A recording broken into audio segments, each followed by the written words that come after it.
My name is Robert Callan, and I was 51 years old the morning my mother called to tell me the house on Pembrook Lane had been signed over to my brother Dennis without a word to me about it. The elm trees on that street were older than the neighborhood itself. I had mowed the lawn under those trees for 19 years. I knew the sound a second porch step made when you hit it wrong, the way the kitchen window fogged every winter along the bottom left corner, the exact angle you had to turn the back door key, or it would stick. That house was not just an address to me. It was a sum of what I had quietly built for people who had already decided I was not worth the paperwork. But here is what none of them knew. I had been keeping records since 1987. Welcome back to Chanel, where quiet patience always outlasts loud cruelty. If you've ever been the person who gave everything and got nothing back, and then watched someone else get the credit for it, this story is for you. Drop a comment and be sure to subscribe. Now let me tell you what happened. Act 2, Backstory and Labor. Robert Callan, 62 years old at the time this story ends. Retired civil engineer. 31 years with Hartwell Municipal Services in Denton, Ohio, where I worked the same district office on Carver Boulevard from the summer of 1981 until the day I handed in my badge in 2012. My wife Eleanor passed in March of 2009 after a short illness that came on fast and left no room for preparation. We had been married 27 years. She was the only person in my adult life who ever looked at me without calculating what I was worth to her. I grew up on Pembrook Lane. The house was a 2-story colonial with green shutters and a detached garage that always smelled of motor oil and cut grass. My father, Harold Callan, worked 30 years for the county assessor's office. My mother, Virginia, taught 3rd grade at Millbrook Elementary until her knees gave out. They were not wealthy people, but they were not struggling either. What they were, in the specific way that matters to the story, was partial, not cruel in the loud way. Partial in the quiet way that is harder to name and harder to prove, and does more damage over a longer time than anything shouted across a dinner table ever could. My brother Dennis was 4 years older than me. He was the one my mother introduced first at every gathering. He was a name on the birthday cake. He was the one my father drove to college on a Saturday in September 1974. The back seat of the Buick packed with boxes. My mother crying into a handkerchief at the curb. I watched that from the front porch. I was 14. I remember the sound of the engine fading at the end of the block, and then nothing. Just the elm trees and the empty driveway and the particular silence a house that has already decided who matters. I did not resent Dennis for this. I want to say that clearly. Dennis did not ask to be chosen. He simply was.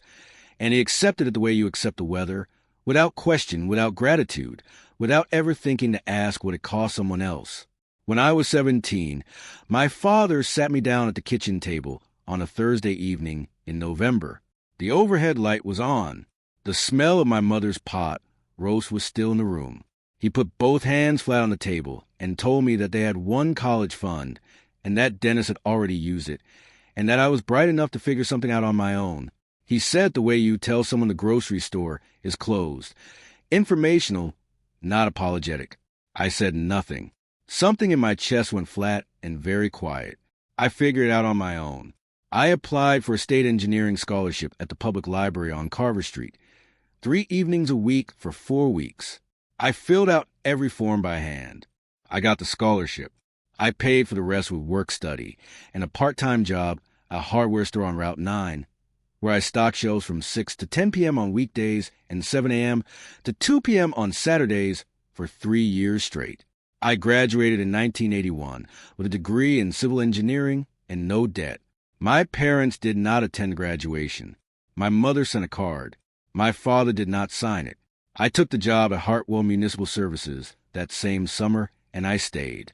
I was good at the work, not celebrated, not promoted past a certain level, but competent and reliable in a way that keeps an institution running while the louder people take the credit for it.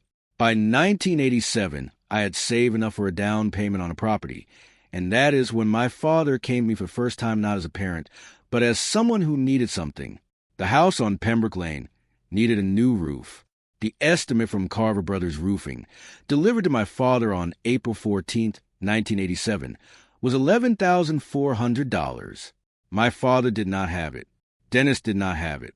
My father called me on a Sunday afternoon and said, quietly, that he thought it would mean a lot to the family if I could help. He used the word invest. I drove to Pembrook Lane that afternoon. The light was thin and gray, the kind that makes everything look older than it is. I walked around the house. I looked at the soft spots near the chimney.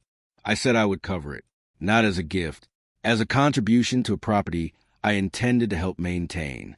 I paid Carver Brothers Roofing $11,400 in full on April 22nd, 1987. I kept the receipt. That was the beginning of what I thought of at the time as shared stewardship of the family property. Over the next 19 years, I paid the property taxes on Pembrook Lane every year from 1989 to 2007, $3,200 to $4,100 annually, depending on the assessment cycle, because my parents fell behind and asked me to cover them, and I did. I paid to replumb the kitchen and the upstairs bathroom in the spring of 1994, a job that ran $8,700 through Westfield Plumbing and Heating on Route 12, completed over 11 days in March. I replaced the furnace in the winter of 1999, a carrier unit installed by Denton Comfort Systems at total cost of $6,300, because the old one failed on a Wednesday night in February, and my mother called me at 11:15 p.m. and said the temperature in the house was dropping. I drove 40 minutes in the snow. I waited with her until the portable heater I brought got the kitchen warm enough. The new unit was ordered the next morning and installed by the following Monday. I had the envelope, a manila folder, actually rubber banded and labeled in my own handwriting, sitting in the filing cabinet in my home office on Mercer Drive since at least 1994. It held every receipt, every canceled check, every invoice with my name on it. I had not planned anything specific with it. I kept it because I am an engineer, and engineers keep records. That is the whole of it. At that point in the story, my father died in January of 2006 at the age of 78. He left no formal will. The property on Pembrook Lane remained in my mother Virginia's name. Dennis had moved back to Denton in 2003, after a divorce, and was living in the house on Pembrook Lane by 2004.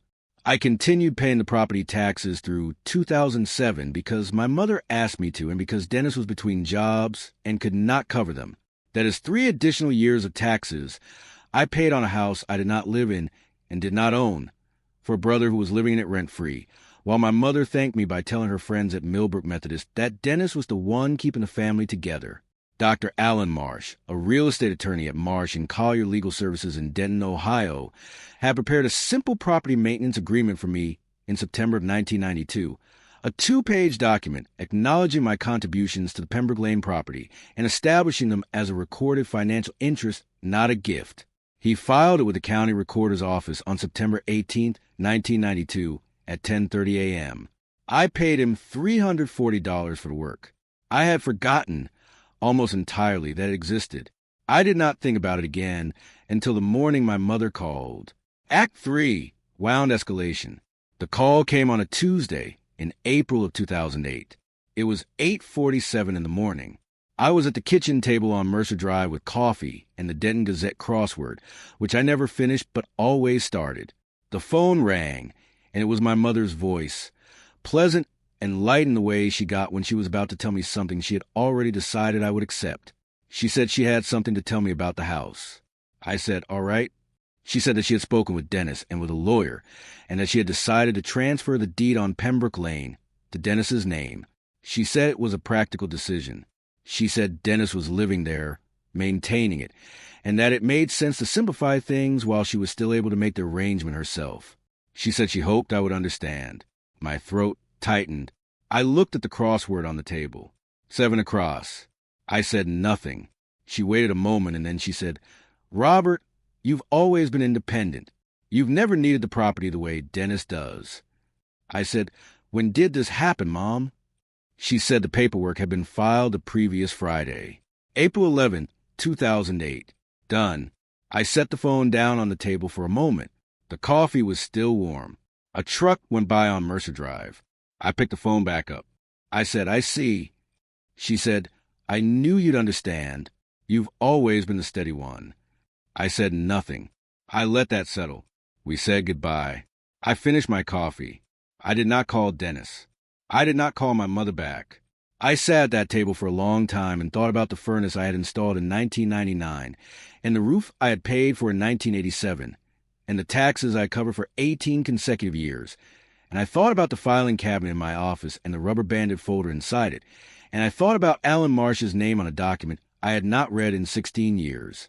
That was a Tuesday. I did not act that week. I did not act the week after. What happened instead was a series of conversations that I want to describe carefully, because the way they unfolded matters to what came later. Dennis called me on a Saturday morning, 3 weeks after the transfer. The room I was in smelled of machine oil. I had been working on a small engine project in the garage. The radio was on low. I heard his voice, and something in me went very still before he said a single word. He said, "Hey, Bobby." He always called me Bobby when he wanted something, or when he was establishing that he was comfortable and I was not. "Mom told me she talked to you about the house." I said, "She did." He said, "Good. Just wanted to make sure there were no hard feelings. It's just practical." I said, "I understand." He said, "I mean, you've got your place on Mercer. You've done well for yourself. You don't need Pembrook." I said nothing. He said, "Dad always said you were a self-sufficient one." He said it warmly, the way you say something that sounds like a compliment, but is really a dismissal dressed in a blazer. I said, "Dad said a lot of things." There was a pause. Then he said, "Well, no hard feelings, then." I said, "No hard feelings." I hung up and stood in the garage for a moment with the radio still going. My hands were still. The engine on the workbench sat in 3 pieces. I wiped them off with a cloth and went inside. My mother called the following Wednesday. She had a lighter tone than usual, the kind that comes with relief. The deed transfer had been recorded, she said. Everything was official. She wanted me to know. I said, "I know, Mom." She said, "You know I love you the same as Dennis." I said nothing. She said, "You've never needed us the way he has. That's always been the difference." My throat tightened again. I looked at the kitchen window, the same one that fogged along the bottom left corner in winter. I was in my own kitchen. But the feeling was the same one I had learned as a 14-year-old standing on the front porch of Pembrook Lane, watching the Buick disappear. I said, "I know, Mom." She said, "Good. I'm glad we understand each other." We did not understand each other, but I said nothing else. Over the next several months, Dennis became incrementally bolder, which is what happens when someone believes they have already won. He began referencing the house in conversations as his house. He had new gutters installed, which he mentioned more than once, as evidence of his investment and care. He had the shutters painted. He spoke about renovation plans. He invited family friends to a summer gathering on the Pembrook Lane property, and did not tell me about it until my cousin Patrice mentioned it in passing at a grocery store in August. The sensory details of that period are specific and particular.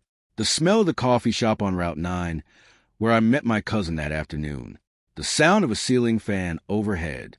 Patrice looking at me and saying, with genuine confusion, "Weren't you invited?" Dennis said it was a family thing. I said, "I must have had something else going on." I kept my face neutral. My stomach dropped slowly, the way it does when something confirms what you already knew, but hope was wrong. In September 2008, 5 months after the transfer, I was at Pembrook Lane to help my mother with a plumbing concern, a slow drain in the upstairs bathroom, the same bathroom I had replumbed in 1994. Dennis was in the kitchen when I arrived. The light through the back window was yellow-gray, afternoon light in early fall. The house smelled of something cooked, onions, and something heavier. Dennis was at the counter with a cup of coffee. He looked at me the way you look at a repairman. He said, "Hey, the drain's upstairs." I said, "I know where it is." He said, "I've been meaning to get someone in. Just hasn't happened." I said nothing. I went upstairs. I fixed the drain. I came back down and told my mother what it was, a partial blockage from mineral buildup. Nothing structural, cleaned out in 20 minutes. My mother thanked me. Dennis did not look up from his phone. That was the moment. Not the transfer, not the phone call, not the summer party I was not invited to, but that specific moment standing in the kitchen of a house I had helped keep standing for 19 years, being looked at like a service call. When I decided to retrieve the folder from the filing cabinet and read Alan Marsh's document from beginning to end, I want to be clear. I did not decide to do anything dramatic. I decided to understand what I had. That is a different thing. I drove home on Mercer Drive. The road was wet from an earlier rain. The wipers went twice, and then I turned them off. I parked. I went inside. I opened the filing cabinet at 4:37 p.m. on September 14th, 2008, and I took out the rubber-banded folder, and I sat down at the kitchen table with it. Margaret Ewan, a property law specialist at Denton Title and Records, had processed a related document for me in 2001, a formal accounting of all financial contributions to the Pembrook Lane property that I had filed as a supplemental record with the county, time-stamped October 3rd, 2001 at 2:15 p.m. I had done this on Alan Marsh's advice after a casual conversation at a Hartwell Municipal Retirement dinner, where he had suggested, offhandedly, that it would be wise to keep the record current. I had paid Margaret Ewan $180 for her processing time. I had not thought about that document in 7 years. I read both documents at the kitchen table. Then I read them again. Something in me went very quiet, and then very clear. Act 4, Private Decision. It was a Sunday morning, October 5th, 2008, at 7:22 a.m. I was at the kitchen table on Mercer Drive. The light was early and flat, the kind that comes through the east-facing window before it gets warm. The coffee was black. The folder was open in front of me. I had not slept particularly well, not from agitation, but from the specific alertness that comes when something you have been carrying for a long time finally becomes a question you are allowed to answer. I am an engineer. I solve problems by measuring them first. That is not a philosophy. It is a method. You do not move until you know what you are standing on. What I was standing on, as of October 5th, 2008, was this: a recorded maintenance agreement from 1992, a supplemental financial accounting from 2001, 19 years of receipts totaling, by my own calculation that morning, $74,300 in documented contributions to the Pembrook Lane property, and a property that had been transferred without my knowledge or consent from my mother to my brother 7 months earlier. The question was not whether I had been wronged. The question was what, if anything, those documents legally constituted. I did not call Alan Marsh that Sunday. I let the question sit. I thought about my father at the kitchen table in 1974, both hands flat, telling me there was one college fund, and I was not the one who had it. I thought about the scholarship applications at the public library. I thought about the Saturday mornings at the hardware store on Route 9, stocking shelves before the sun was fully up, the smell of sawdust and fertilizer, and the particular cold of the storeroom in early morning. I thought about Eleanor, who used to say that the quietest thing I ever did was keep going. She meant it as a compliment. I took it as one. I thought about what I actually wanted. This is the part that took the most time, because I had spent so long not asking it. I did not want the house. I want to be clear about that. I had my own home on Mercer Drive, paid off in 2003, and I did not need another property or want to displace my aging mother from the street she had lived on for 40 years. What I wanted was recognition. Not public, not dramatic. Just a specific acknowledgement that what I had given was real, that it had been received, and that it could not simply be erased by a deed transfer and a phone call on a Tuesday morning. I thought about Dennis saying, "No hard feelings," and I thought about my mother saying, "You've never needed us the way he has." I thought about standing in that kitchen, being looked at like a repairman. Something in me made a decision that was very quiet and very final. I continued doing what I had always done.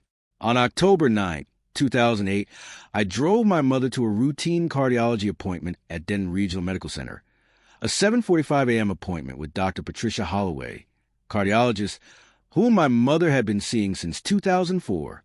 I sat in the waiting room for 90 minutes. I drove her home. Dennis was not there. Dennis had not taken her to a single appointment in 4 years. I paid for my mother's prescription refills at Walgreens on Route 9 every month from October 2008 through November 2011, 41 consecutive months, averaging $180 per month. Because her Medicare gap meant the copays added up faster than her fixed income could absorb. I have every receipt. On October 14th, 2008, at 9:15 a.m., I called Alan Marsh. Act 5, reversal setup. Alan Marsh had retired from active practice in 2004, but still consulted 2 days a week out of the Marsh and Collier office on Fairview Street. His assistant, a woman named Carol, told me he was in on Tuesdays and Thursdays. I called on a Tuesday. He remembered me. He remembered the 1992 agreement without needing the file pulled. He said, "I always thought that document might matter someday." I said, "Tell me what it actually says." He said, "Come in Thursday. Bring the folder." I brought the folder to his office on October 16th, 2008 at 10 a.m. The office smelled of old carpet and printer paper. The window behind his desk looked out onto a parking lot. Alan Marsh was 71 years old, still sharp, with the specific patience of someone who has spent a career watching people be surprised by paperwork they signed and forgot about. He read both documents slowly. He asked me 3 questions about the timeline of payments. He asked to see the receipts for the roof and the furnace. He looked at the county supplemental record Margaret Ewan had filed in 2001. Then he set everything down and folded his hands on the desk. He said, "The 1992 agreement establishes a documented financial interest in the property. It's not an ownership claim in the traditional sense, but combined with the supplemental accounting and 19 years of receipts, you have a legitimate basis for a lease pendens filing, a recorded notice that a financial claim exists against the title. It doesn't undo the transfer, but it clouds the title. Nobody can sell, refinance, or borrow against the property while it stands." I said, "Is that legal?" He said, "Everything in that folder is legal. That's why I told you to keep records in 1992. My breath caught slightly. I looked at the parking lot outside the window. A woman was loading groceries into a gray sedan. I said, "What would that do to Dennis?" Alan said, "He can't refinance. He can't sell. He can't take a home equity loan. The title is clouded until the claim is resolved. Resolution means either a court ruling or a negotiated settlement." I said nothing for a long moment. Alan said, "I should mention, this is not a slam dunk. A court might not award you full market value. What you have is leverage, not a guarantee." I said, "I understand." I did not ask him to file anything that day. I thanked him, and I took my folder, and I drove home on Mercer Drive. The light was thin and October cold. The wipers ran once on the bridge. I parked in my own driveway and sat in the car for a moment before going inside. I thought about Eleanor. She would have said, "You already know what you're going to do." She would have been right. Meanwhile, Dennis had been busy. He had refinanced the Pembrook Lane property in the spring of 2008, 3 months after the transfer, a $95,000 equity line with First Northern Bank. He had used approximately $40,000 of it to renovate the kitchen and the master bedroom. He had told my mother, and through her a widening circle of cousins and family friends, that he had put significant money into the property. He had mentioned, more than once at family gatherings I was occasionally included in, that he was planning to sell within 5 years and use the proceeds to fund his retirement. He said this calmly, openly, the way you talk about something that is already settled. At Christmas of 2009, my mother mentioned at the dinner table that Dennis had spoken to a realtor. She said it with a tone of calm satisfaction, as though the family's financial future had been wisely arranged. Dennis looked across the table at me. He said, "You're doing okay, Bobby. Pension coming in all right." I said, "I'm fine, Dennis." He said, Good. You always land on your feet." I kept my face still. My stomach turned slowly. Something in my chest went quiet in the specific way it does when a decision has already been made and is simply waiting for its time. At 9:42 a.m. on Thursday, January 14th, 2010, Howard Kessler, property litigation specialist at Kessler and Brand Legal, Denton, Ohio, filed a lease pendens notice against the Pembrook Lane property on my behalf with the Denton County Recorder's Office. The notice cited the 1992 maintenance agreement, the 2001 supplemental financial accounting, and 19 years of documented contributions totaling $74,300. Howard Kessler had been recommended to me by Alan Marsh in November of 2009. He was 54 years old, deliberate in his speech, with a habit of placing documents precisely parallel to the edge of whatever surface he was working on. He told me, at our first meeting, that the folder I brought him was one of the cleanest paper trails he had seen in a private property dispute in 20 years. He said, "Whoever told you to keep these records did you a significant service." I said he did. Dennis did not know about the filing for 11 days. Act 6, Climax Reversal. The call from Dennis came on a Monday evening, January 25th, 2010, 6:14 p.m. The kitchen on Mercer Drive was quiet. I had finished dinner. The overhead light was on. The window above the sink was dark. Dennis did not say hello. He said, "What did you do?" I said, "Hello, Dennis." He said, "Don't. What did you file?" First Northern called. They froze the equity line. Something about a title notice. I said nothing. He said, "Bobby, that is my house. Mom signed it to me. It is legally mine." I said, "I know what Mom signed." He said, "Then what is this? What are you trying to do?" I said, "I'm not trying to do anything. I filed a notice of financial interest. I have documentation going back to 1987. His voice changed. The confidence went out of it the way air goes out of a tire, not all at once but steadily. He said, "You've been sitting on this for years?" I said, "I've been keeping records for years." "That's different." He said, "This is Bobby. This is insane. You're going to tear the family apart over a house." I said, "I'm not tearing anything apart, Dennis. I'm presenting what I have." He said, "Mom is 78 years old. You want to put her through a court case." I said nothing. I let that settle. He said, louder now, "You were never going to let this go, were you? You've always had this chip about how the family treated you. Dad always said you were the difficult one." My throat tightened. I looked at the dark window above the sink. I said, "I'm going to give you Howard Kessler's number. He can explain the options." Dennis said, "I don't want his number. I want you to tell me what you want." I said, "I want what is documented." There was a long pause. Then Dennis said very quietly, "How much?" I said, "That's a conversation for the lawyers." I heard him breathing. Then he said, "I can't believe you kept all of that." I said, "I know." On February 3rd, 2010, Howard Kessler and Dennis's attorney, a man named Carl Briggs from Briggs Family Law on Route 12, held the first of 3 negotiation sessions at Howard office. I was not present for the first 2.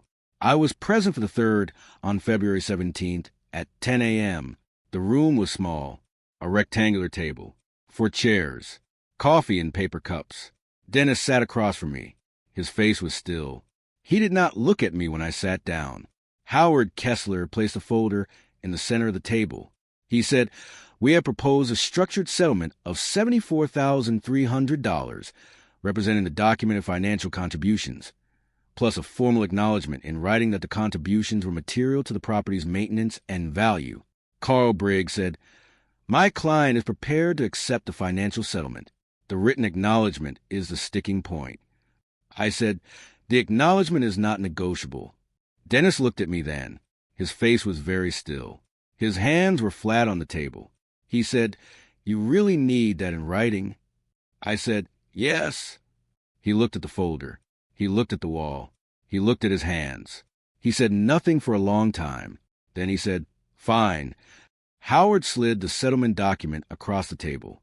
Dennis signed it at 10:47 a.m. on February 17th, 2010. I did not say anything. I picked up my copy.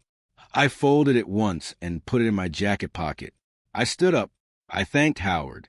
I nodded once to Carl Briggs. I did not look at Dennis again. I drove home on Mercer Drive. The road was clear. The February sky was white and flat. I parked in my own driveway and sat for a moment and thought about nothing in particular. Then I went inside and made a cup of tea. Act 7, Resolution and Closing. The settlement was paid in full by wire transfer on March 4th, 2010. $74,300 to the account I had held at First Northern Bank since 1983. the same bank that had frozen Dennis's equity line. I did not spend it for several months. I did not know at first what it was for. My mother called me on a Sunday in April. She had heard, through Dennis, the broad outlines of what had happened. Her voice was careful, the way it gets when she is trying to understand something that does not fit her existing map of things. She said, "Robert, you had all of that saved up." I said, "I kept what I spent, Mom. That's what I had." She said, "I didn't know." I said, "I know." There was a long pause, the kind that holds a lot of things that were never said and probably would not be said now. She said, "I always thought you were fine. You always seemed fine." I said I was fine, and in the specific and limited way that word applies. I had been fine in the way that people are fine when they have learned to need less than they were given and to keep records of everything. It is not the same as being whole, but it is a kind of management. Dennis and I did not speak for 3 years after that. When we resumed contact at a family gathering in the summer of 2013, it was civil and careful and ultimately not very much. He sold the Pembrook Lane property in 2014 for $188,000. He did not mention me in any of the conversations around that sale, as reported back to me by Patrice. I did not expect him to. My mother lived in the Pembrook Lane house until 2012, when she moved to an assisted living facility on Millbrook Road, a place called Crestview Gardens, clean and adequately staffed, which I found and which I helped arrange, and for which I contributed $800 a month toward the cost for the last 3 years of her life. Dennis contributed what he could, which was inconsistent.